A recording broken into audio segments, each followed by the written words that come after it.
अस्सलाम वालेकुम। आपका बहुत शुक्रिया कि आपने हमें वक्त दिया। सबसे पहले आप हमें ये बताएं कि आप कब से कुलचे बना रहे हैं?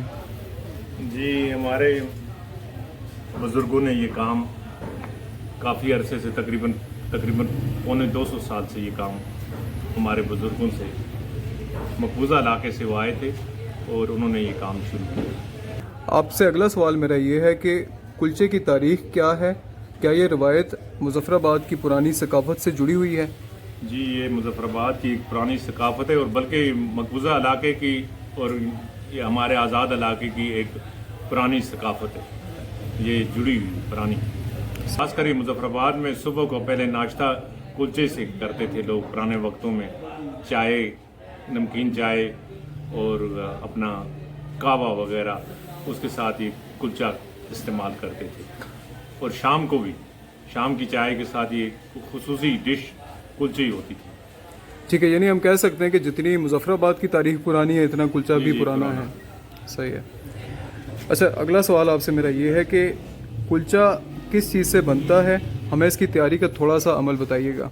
जी, कुलचा जो है ना, ये मैदा, घी और हस्ब जायका नमक और कुछ समझो इसमें कुछ अंडे वगैरह पड़ते हैं, ये इसकी असल चीज़ है।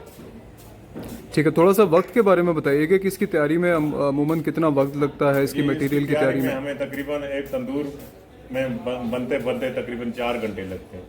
अगला सवाल आपसे ये है कि इस कुलचे का जायका वाकई लाजवाब होता है। कौन सी ऐसी चीज़ है इसके इंग्रेडिएंट्स में जो इसे मुनफरद बनाती है?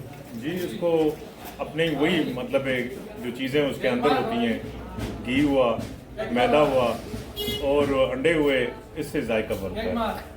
अच्छा, आपने अभी बात की थी कि इसको अगर आप कुदरती तरीके से नेचुरल जो उसका अपना ओरिजिनल तरीका उससे बनाएंगे तो इसका जायका फ़र्क होता है, अगर आप इसमें मिलावट करेंगे तो उसका जायका तब्दील हो जाता है। इस पर थोड़ी सी रोशनी डालिएगा। उसकी अपने तरीके से वही मटेरियल, वही चीज़ें पूरे स्केल से, हर चीज़ का एक स्केल होता है ना उसे ज़्यादातर ना कम। सही। तो अगर उसको पूरे तरीके से डालेंगे तो इंशाल्लाह वो चीज़ अपने जायके पर आएगी। तो आपके ख्याल में क्या लोग आजकल यहाँ पे इसको अपने तरीके से बना रहे हैं या फिर उसमें कोई मिलावट भी हो रही है? वो लोग जो है ना अपनी रवायत से हट कर बनाते हैं। ठीक है। ज़्यादा इसको समझो सकाफत के तौर पर नहीं बनाते हैं, सिर्फ एक बिकाऊ माल ही बन गया ये। यानी वो चीज़ तो तैयार हो जाती है लेकिन उसका जायका नहीं रहता, जो है वो ये नहीं रहता। आपके ख़ानदान में पहले भी कोई क्या ये काम करता था? मेरे वालिद साहब करते थे, दादा साहब करते थे। ठीक है, यानी आपका ख़ानदानी काम है ये? मैंने उनको देखा हुआ है, अपने वालिद को मैंने 60 साल ये काम करते देखा है। कुछ आप वक्त बता सकते हैं उन्होंने कब ये काम शुरू किया था, कहाँ से शुरू किया था? उन्होंने तो 1947 से पहले ये काम शुरू किया हुआ था, उनसे पहले हमारे दादा साहब करते थे। ठीक है, तो आप अपनी तारीख के बारे में थोड़ा सा बताइएगा। आपकी फैमिली मुज़फ़्फ़राबाद में कब आई थी और ये वाला काम आपने कब से करना शुरू किया था? हमारी फैमिली के लोग कोई 1810 में हमने अपने बुजुर्गों से सुना है कि वो फाके की वजह से हिजरत की थी उस जमाने में, 1810 में। 1810 में आप लोग आए थे? 1810 की मैं बात करता हूँ। ठीक है, यानी ये तो पाकिस्तान बनने से कई साल पहले की बात है। काफी अरसे पहले की बात है। वो फिर इसी मोहल्ले में रहे और ये एक मोहल्ला बन गया हमारा। वो पुराने जो लोग आए वो समझो ये मुज़फ़्फ़राबाद ही बन गया। ठीक है, मैंने ये भी सुना है कि जो ओरिजिनल कश्मीरी स्पीकिंग लोग हैं वो भी आपके इसी मोहल्ले में ही रहते हैं, मुज़फ़्फ़राबाद में। इस मोहल्ले को कश्मीरी मोहल्ले ही कहते हैं। सही है, यानी हम कह सकते हैं कि आप लोग मुज़फ़्फ़राबाद की बुनियाद रखने वाले लोगों में से आपका शुमार है। सही। सर, अगला सवाल मेरा थोड़ा सा आज के दौर से रिलेटेड है कि आजकल के दौर में आपको पता है नौजवान जो हमारे लोग हैं वो ज़्यादातर फास्ट फूड में उनका दिलचस्पी है, उनकी पिज़्ज़ा हो गया, बर्गर हो गए। तो आपके ख्याल में कि इस मौजूदा दौर में कुलचे जैसी रवायत को या बाकी पुराने हमारे जो खाने उनको कैसे ज़िंदा रखा जा सकता है? उसको खाने के ज़िंदा रखने के लिए घर से उनको वो चीज़ मिले जो मतलब पुरानी रवायत है। सही। अगर घर में उनको पिज़्ज़े मिले या मतलब ये फास्ट फूड या वो फ्रोज़न वगैरह मिले तो फिर उसमें हमारा क्या कसूर है?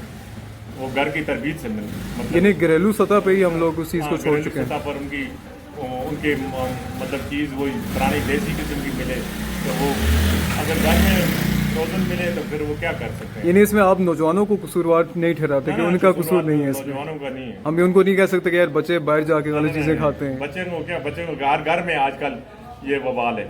सही है। یعنی یہ گھر والوں کا کام بنتا ہے، ان کی ذمہ داری بنتی ہے کہ آپ اپنی اپنے روایت پر رکھنا. بچوں کو آپ بتائیں کہ یہ ہماری روایت ہے اور یہ اس کو آپ استعمال کریں. صحیح ہے، ٹھیک ہے. اچھا اگلی چیز تھوڑا سا سوال میرا آپ سے اس بارے میں ہے کہ آپ کے نزدیک کلچے کی پہچان کو باقی رکھنے کے لیے کیا کیا جا سکتا ہے؟ آپ کا پیغام کیا ہے اس کے بارے میں؟ کلچے کی اس کی مطلب ہے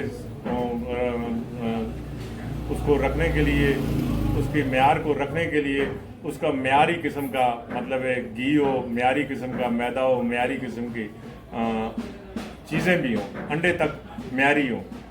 اب بعض لوگوں کو ہلکی چیز ہر چیز میں ڈال دیتے ہیں، وہ چیز ذائقہ نہیں بن سکتی ہے.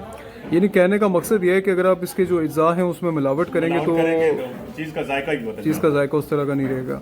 تو بدقسمتی سے سر میں نے باقی بھی کلچے ٹیسٹ کیے ہیں، لیکن وہ ہمیں کوئی آپ سمجھیں کہ 10 میں سے 8 کلچوں کی کوالٹی بڑی بری نظر آتی ہے. کوئی ایک آدھ لوگ ہوتے ہیں جو اچھا، کیونکہ وہ ان کی نیتوں میں فطور ہے. ایسا ہی ہے، وہ ہم سے اچھا بنا سکتے ہیں، یہ نہیں ہم آسمان سے اترے ہوئے ہوں، صحیح، ہم سے اچھا بنا سکتے ہیں، صحیح، مگر وہ اس کی چیز کا معیار برقرار نہیں رکھتے ہیں. صحیح، وہ زیادہ تر وہ اور کوئی چیز سوچتے ہیں اس کے بارے میں. صحیح. یعنی میں جو سمجھ رہا ہوں وہ یہ ہے کہ اگر آپ نے اس چیز کو زندہ رکھنا ہے تو آپ اس میں ملاوٹ نہ کریں اور اس کا جو اصل طریقہ آپ کو اس کا اصل طریقہ اس کا اصل سکیل پر رکھیں، اسی چیز پہ آپ اس کو بنائیں تو تبھی یہ آگے چل سکتی ہے یہ چیز ہماری. اصل سکیل پر رکھیں. ٹھیک ہے، زبردست ہے. سر بہت شکریہ آپ کے ٹائم کا. آپ کی محنت کی وجہ سے، آپ کے کام کی وجہ سے یہ روایت آج بھی زندہ ہے. تو ہم اللہ تعالیٰ سے دعا کرتے ہیں کہ اللہ تعالیٰ آپ کو اپنے کام کا مزید اجر دے اور یہ مظفر آباد کا جو کلچا ہے اسی طرح سے پوری دنیا میں، یہ پورے پاکستان میں، پوری دنیا میں چلتا رہے. بہت شکریہ آپ کا. اور اللہ پاک ہمیں بھی استقامت دے کہ ہم اپنے بزرگوں کی روایت کو برقرار رکھیں. آمین. بہت شکریہ سر آپ کا.